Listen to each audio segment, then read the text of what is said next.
এটি টমি আটকিংয়ের আমের গাছ।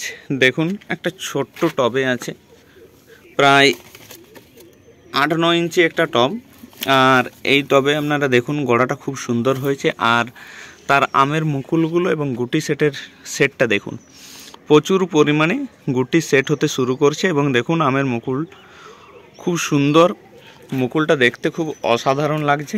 আর দেখায় আর একটা পাশের যে ডাল, সেই ডালটাতে দেখুন পুরো যে মুকুল জুড়ে যেন একবারই সবুজ হয়ে গেছে, এত মুকুল সেট হয়েছে।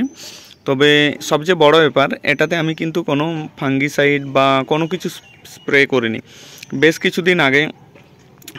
কিছুদিন নয়, একটু ভুলই বললাম, কয়েক মাস আগে ফাঙ্গিসাইড দিয়েছিলাম। তারপরে মুকুল আসার পূর্বে বা এখনও আমি কোনো কিছু স্প্রে করিনি। কেবলমাত্র টবের গাছ বলে অল্প স্বল্প করে আমি জল দিই, যাতে আর্দ্রতার অভাব না হয়।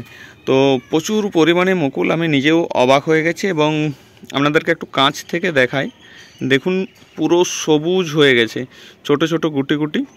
আর আমটার মধ্যে আস্তে আস্তে একটা কালার আসতে যেন শুরু করছে, মনে হয় একটু মার্বেলের মতো হলেই একটু কালার দেখা যাবে। যাই হোক, মুকুলটা খুব সুন্দর দেখতে।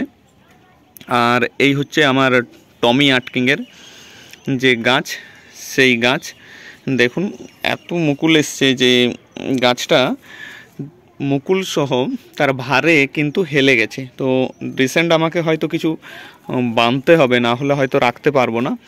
তো যাই হোক, টমি আটকিং আমি আজকে আপনাদের সামনে দেখাচ্ছি আমার এই গাছটা। পরবর্তী অবশ্যই আরও কিছু আপডেট আপনাদের সামনে আমি তুলে ধরবো।